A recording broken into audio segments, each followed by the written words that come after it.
आप सब खैरियत से होंगे और अपने घरों में रहकर अपने बच्चों का और अपना बहुत ज़्यादा ख्याल रख रहे होंगे। वालिदैन से मेरी एक छोटी सी दरख्वास्त है कि हमारी जो ऑनलाइन क्लासेस चल रही है, प्लीज़ आप लोग इसको बहुत ज़्यादा सीरियस लें। बस यूँ समझे कि हम आपकी मौजूदगी में आपके बच्चों को पढ़ा रहे हैं और ये उनकी रेगुलर क्लासेस हैं। आपसे ये भी गुजारिश है कि आप इन मुश्किल हालात में हमारे साथ ताउन करें और अपने बच्चों की पढ़ाई पर ख़ास तवज्जो दें। शुक्रिया। अच्छा बच्चों, अस्सलाम वालेकुम, good morning, how are you? Fine? Good. Okay, class 3, welcome to your social studies class. Okay, so yes, today we will learn something new, but before going to the new topic, I will ask about the previous lecture and the homework also. So have you done your homework? Who has done? All? Good. Now take out your SS book. Okay, page 3. Okay, student, before going towards the topic, let me ask you some question. Students, have you ever thought why does the sun switch off during the night? क्या आपने कभी सोचा है कि रात के वक्त सूरज कहाँ चला जाता है और फिर दिन कैसे आता है? कभी किसी ने सोचा है? आपका ध्यान इस तरफ गया है? आप ज़रूर सोचते होंगे ना कि रात क्यों होती है और फिर दिन कैसे चढ़ता है। सो आज हम यही सीखने जा रहे हैं कि दिन और रात कैसे आते हैं, कैसे बनते हैं। सो हमारा आज का टॉपिक है what causes day and night. Okay, so let's start. Early in the morning, we say the sun is rising. In the evening, we say the sun is setting. Actually, the sun doesn't move at all. The spinning movement of the earth causes day and night.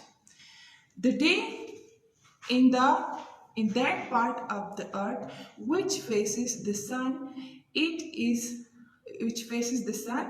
is night.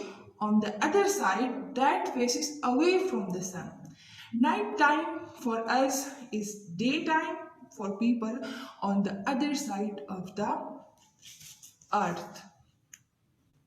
Okay, so today we will learn what causes day and night.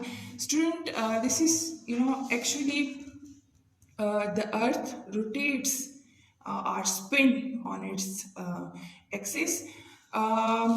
Let me show how. So student, what is this?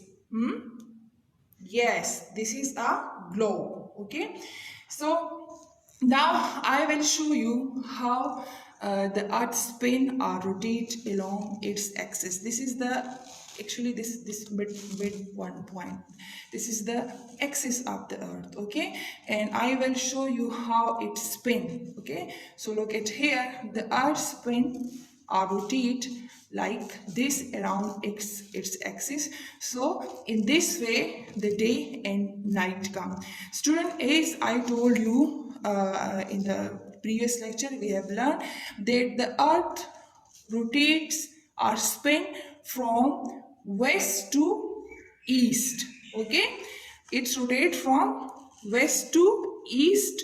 So, and that is the reason why sun rises in the east.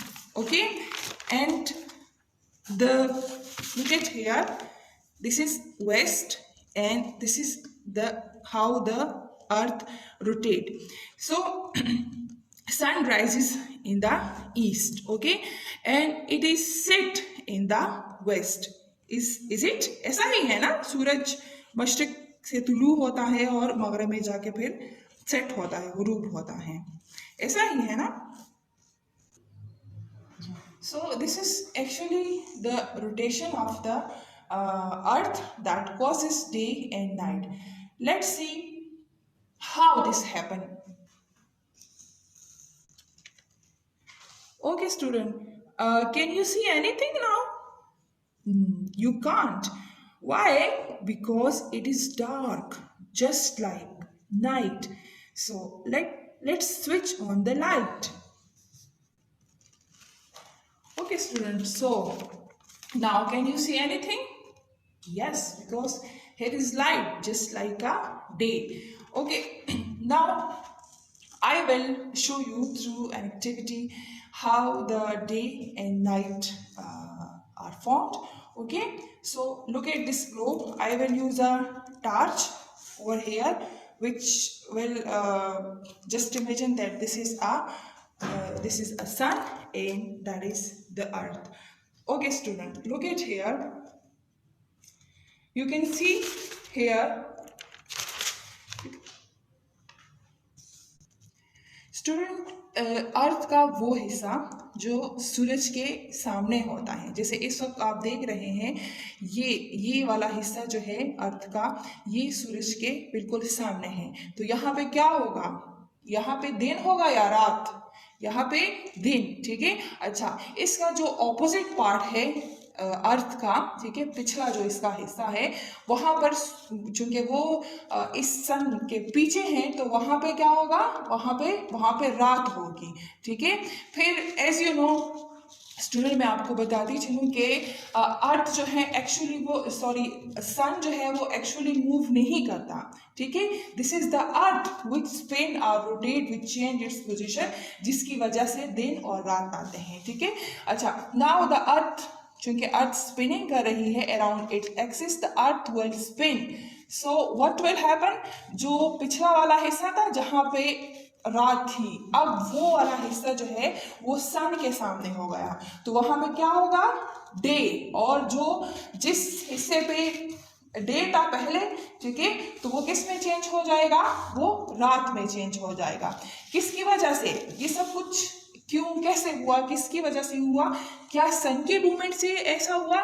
No, this is because of the movement of the earth, right. ये जमीन की spinning की वजह से या उसकी rotation की along its axis की वजह से ऐसा हुआ। तो यूं दिन और रात जो है वो आते हैं। यहाँ पे मैं आपको एक सिंपल एग्जांपल देती हूँ। यहाँ पे है हमारे पास कंट्री है इंडिया, ठीक है। इंडिया के जस्ट ऑपोजिट जो है पीछे यूनाइटेड स्टेट्स है। इस वक्त इंडिया में डे है या नाइट? डे, ठीक है। और यूनाइटेड स्टेट्स में क्या है? रात, नाइट है, ओके। अब जमीन स्पिन कर रही है, राइट, इट इज स्पिनिंग। तो क्या होगा? इधर देखिए, यूनाइटेड स्टेट्स में अभी है दिन, ठीक है, और इंडिया में इस वक्त क्या है? रात हो गई, क्योंकि जमीन ने स्पिनिंग की है, इसने मूवमेंट की है, रोटेशन की है, जिसकी वजह से मुख्तलिफ जो अर्थ के जो डिफरेंट हिस्से हैं, कहीं पे रात हो जाती है तो कहीं पे दिन चढ़ता है, सही है। स्टूडेंट, आई होप कि अभी आपको क्लियर हो चुका होगा कि दिन और रात जो है वो कैसे आते हैं। पूरी दुनिया में एक ही वक्त में दिन नहीं होता है और ना ही एक ही वक्त में सारी कंट्रीज में रात हो सकती है। इट इज़ नॉट पॉसिबल, क्योंकि हमारी जो ज़मीन है, अर्थ है, ये बिल्कुल राउंड है, गोल है ना। तो एक ही टाइम में सन जो है उसके एक ही पोर्शन पे, एक ही पार्ट पे पड़ती है, और जिसमें दिन होगा और जिस तक रोशनी नहीं जाती तो वहाँ पे रात होगी, ठीक है। Now look at the board student, I will ask a question कि how does it take for the earth, how long does it take for the earth to complete one rotation? एक complete rotation के लिए अर्थ को हमारे पास अर्थ को कितना time जो है वो चाहिए होता है, नहीं, यानी कि अर्थ जब वेस्ट से ईस्ट की तरफ वापस एक रोटेशन कंप्लीट करती है, तो उसके लिए एक कंप्लीट रोटेशन के लिए अर्थ को चाहिए 24 आवर्स, ठीक है। यानी अर्थ एक कंप्लीट रोटेशन 24 घंटों में पूरा करती है, जो कि हमारे पास इक्वल होता है होल डे के, वन डे के, ठीक है, जिसमें नाइट और डे नाइट दोनों जो है वो आते हैं, ठीक है। तो अर्थ को अपना एक चक्कर, यानी अपने एक्सिस के इर्द गिर्द एक चक्कर कंप्लीट करने में 24 घंटे लगते हैं, और यही 24 घंटे जो है दिन और रात को चेंज करते रहते हैं, ठीक है। Okay, student. So the topic was interesting. अभी आपको पता चल गया ना कि दिन और रात जो है वो कैसे आते हैं, रोटेशन ऑफ द अर्थ की वजह से आते हैं। और आपने यकीनन बहुत कुछ सीखा होगा इस टॉपिक से आज। स्टिल अगर आपको कोई कंफ्यूजन है या कहीं पे आपको समझ नहीं आई है तो आप लोग पूछ सकते हैं अपने व्हाट्सएप ग्रुप में, मेरे साथ डिस्कस कर सकते हो, ठीक है। अच्छा, now this is the end of the class, but अब क्लास को ख़त्म करने से पहले आपको होमवर्क मिल रहा होता है। So I will give you a homework ये है कि जो अभी हमने लेक्चर में एक्सपेरिमेंट किया, of course it was interesting, ठीक है। आप घर में भी यही एक्सपेरिमेंट कर सकते हैं। उसके लिए आपको क्या क्या चाहिए होगा, आपको एक सॉफ्ट बॉल चाहिए होगा, ठीक है। और उसके साथ साथ आपको सन को शो करने के लिए एक टॉर्च चाहिए होगा, और एक्सिस को शो करने के लिए आपको एक नेटिंग नीडल जो है वो चाहिए होगी, ठीक है। और इसी तरह आपने ये एक्सपेरिमेंट जो है वो घर में करना है, और आपने मुझे उसकी वीडियो भी सेंड करनी है ताकि मुझे पता चले कि आप ने किया है कि नहीं। अच्छा, पेरेंट्स से अगेन लास्ट में मेरी एक छोटी सी दरख्वास्त है कि प्लीज़ आप अपने बच्चों से जो कुछ हम आपको जो वीडियोस आपको भेज रहे हैं अपनी सुपरविजन में वो बच्चों को बिठाया करें, और जो होमवर्क हम उसको देते हैं अपनी निगरानी में उससे करवाया करें ताकि उनका जो कीमती वक्त है वो ज़ाया ना हो। Thank you for the time.